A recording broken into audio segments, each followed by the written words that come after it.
आता अमेरिका थेट इराणवर हल्ला करण्याच्या तयारीत आहे। मात्र अमेरिका एवढी का संतापली आहे पाहूया या संदर्भातील एक खास रिपोर्ट। अमेरिका इराणवर एअर स्ट्राईक करणार।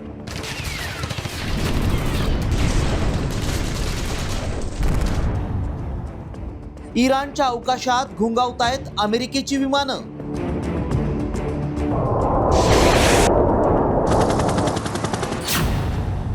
इराणही अमेरिकेवर हल्ल्याच्या तयारीत।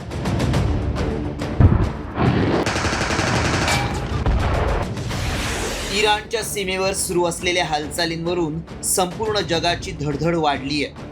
अमेरिकेनं आपलं सर्वात शक्तिशाली नौदल आणि हवाई दल हाय अलर्टवर ठेवलंय। इराणच्या रडारलाही गुंगारा देणारी F-35 सारखी स्टील्थ विमानं आता इराणच्या आकाशात घुंगावतायत। इराण सोबत वाढत्या तणावाच्या पार्श्वभूमीवर अमेरिकेनं आपली लष्करी ताकद आणखी मजबूत केली आहे। USS अब्राहम लिंकन या अणुऊर्जा चलित विमानवाहू नौकेनंतर अमेरिकेनं आणखी 2 अत्याधुनिक नौदल जहाजं मध्य पूर्वेकडे पाठवली आहेत। यामध्ये USS नॉर्फॉक आणि USS सॅन डिएगो यांचा समावेश आहे। अमेरिकेनं USS अब्राहम लिंकनला साऊथ चायना सी मधून मध्य पूर्वेकडे वळवलंय।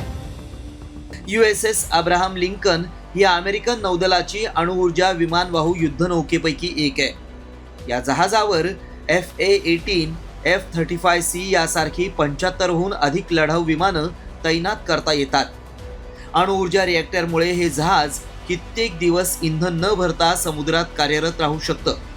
USS नॉर्फॉक ही अमेरिकन नौदलाची अत्याधुनिक न्यूक्लिअर अटॅक सबमरीन आहे। ही पाणबुडी अत्यंत गुप्तपणे हालचाल करू शकते, त्यामुळे शत्रूला तिचा माग काढणं कठीण होतं।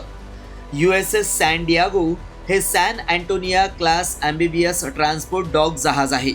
या जहाजाचा वापर समुद्री मार्गे सैनिक, हेलिकॉप्टर, लँडिंग क्राफ्ट आणि लष्करी वाहनं नेण्यासाठी केला जातो। इराणमध्ये आधीच अस्थिरता असताना अमेरिकेनं इराणची नाकेबंदी केली आहे। हे केवळ प्रेशर पॉलिटिक्स आहे की मोठ्या एअर स्ट्राईकची पूर्वतयारी, या प्रश्नानं जगाची झोप उडाली आहे। मात्र इराणनंही अमेरिकेला खुलं चॅलेंज दिलंय। पहिली गोळी अमेरिकेनं झाडली की त्यांचं लष्करी तळ बेचिराग करण्याची गर्जना इराणच्या लष्कर प्रमुखांनी केली आहे। इराणनं प्रतिहल्ला केल्यास संपूर्ण मध्य पूर्व जळून खाक होईल। याचा थेट फटका कच्च्या तेलाच्या पुरवठ्याला बसेल आणि भारतासारख्या देशांची सुरक्षा धोक्यात येईल।